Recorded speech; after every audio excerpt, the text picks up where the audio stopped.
নমস্কার, আশা করি ভালো আছেন, সুস্থ আছেন। আজকের ভিডিওতে একটি গুরুত্বপূর্ণ বিষয় নিয়ে আলোচনা করব। আমাদের শরীরের একটি গুরুত্বপূর্ণ অর্গান হলো হার্ট। প্রধান কাজ হলো রক্তকে পাম্পিং করে শরীরের প্রতিটি কোষে অক্সিজেন ও পুষ্টি সরবরাহ করে রক্ত সঞ্চালনে সহায়তা করে। শুধু তাই নয়, শরীরের বর্জ্য পদার্থ যেমন কার্বন ডাই অক্সাইড অপসারণ করে বা এটি বার করতে সহায়তা করে। এই হৃৎপিণ্ড যখন সমস্যা হয়, বেশিরভাগ মানুষ দেখা যায় যখন ডাক্তারের কাছে পৌঁছান তখন অনেকটা সময় পার হয়ে যায়। কিন্তু আপনি খুব সহজেই হার্টের আপনার সমস্যা হচ্ছে কিনা এই লক্ষণগুলো প্রায় 1 থেকে 1.5 মাস আগে থেকেই আপনি বুঝতে পারবেন বা জানতে পারবেন। কারণ আপনাকে হার্টের সমস্যা হলে আপনার লক্ষণগুলো অবশ্যই আপনাকে 1-1.5 মাস আগে থেকেই জানান দেয়। এর মাধ্যমে আপনাদের জানাবো হার্টের যে সমস্যা আছে তার সমস্যা আসার আগে আপনি কিভাবে পূর্ব লক্ষণগুলো আপনি জানতে পারবেন। লক্ষণগুলি জানতে গেলে অবশ্যই আপনাকে শেষ পর্যন্ত ভিডিওটা দেখতে হবে। এই ভিডিওটা যদি আপনাদের কোনো উপকারে আসে তাহলে অবশ্যই শেয়ার করে আপনার নিজস্ব টাইম লাইনে রাখলেন যে হার্টের পূর্ব লক্ষণগুলো 1 থেকে 1.5 মাস আগে কোন কোন লক্ষণ দেখা যায়। লক্ষণটি হচ্ছে বুকে ব্যথা। হার্টের সমস্যার প্রথম একটি গুরুত্বপূর্ণ লক্ষণ হলো বুকে ব্যথা। বুকের মাঝখানে যদি কোনো ব্যথা হয়, অনেকে কিন্তু এটা গুরুত্ব দিতে চায় না। গ্যাসের ব্যথার সঙ্গে হার্টের ব্যথার অনেক পার্থক্য থাকে। এই ব্যথা ঠিক বুকের মাঝখানে হয়, অর্থাৎ আমাদের হার্ট কিন্তু বুকের বাম দিকে নয়, বুকের ঠিক মাঝখানটা থাকে, ঠিক এরকম জায়গায় থাকে। এবং এই ব্যথা ঠিক যন্ত্রণা নয়, বুকটা চেপে ধরে। কখন ধরে? ঠিক খাবার খাওয়ার পরে অথবা কিছুক্ষণ আপনি হাঁটলেন, হাঁটার পরে অনেক সময় দেখা যায় বুকে ব্যথা হচ্ছে। এই ব্যথা বুকটাকে চেপে ধরবে, মনে হবে বুকের মধ্যে কিছু ভারী জিনিস চাপানো আছে।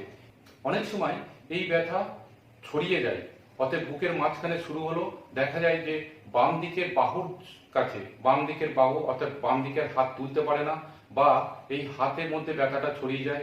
সেই ব্যথা বাম দিকের পিছন দিকে চলে যায়, অর্থাৎ পিঠের দিকে চলে যায়। শুধু বাম দিকে নয়, অনেক সময় ডান হাতটাও অনেক সময় ব্যথা হতে পারে। এই ধরনের যদি ব্যথা হয় অবশ্যই ডাক্তারের পরামর্শ গ্রহণ করতে হবে। সমস্যা আসছে কিনা 1 মাস আগে থেকেই আরেকটা লক্ষণ দেখলে আপনি বুঝতে পারবেন, সেটা হচ্ছে শ্বাসকষ্ট। আচ্ছা, আপনার সঙ্গে কি এরকম কোনো রকম সমস্যা হয়?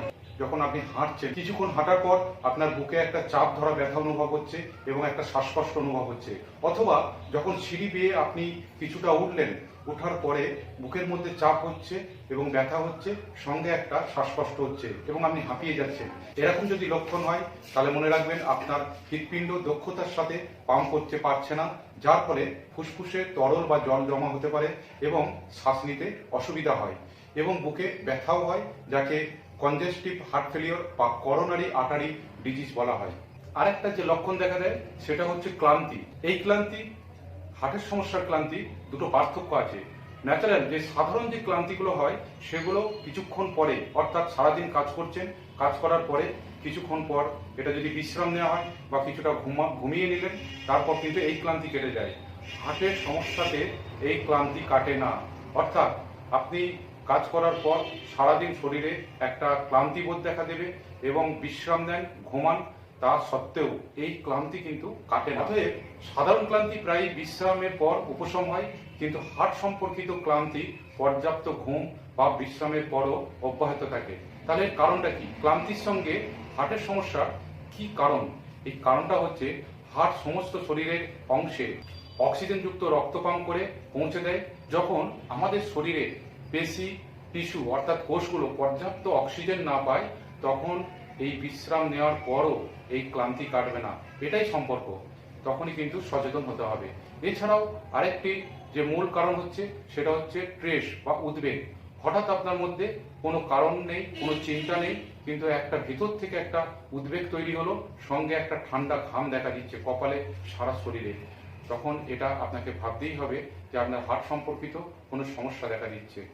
এছাড়া হার্টের সমস্যা হলে আরো কিছু সিমটম দেখা দেয়, যে সিমটমগুলো 1 মাস আগে থেকেই দেখা দেয় বা 1.5 মাস আগে থেকেই দেখা দেয়। যদিও এই সিমটমের উপর ভিত্তি করে যে হার্টের সমস্যা হয়েছে বলা যাবে না, তবুও সচেতন হতে হবে।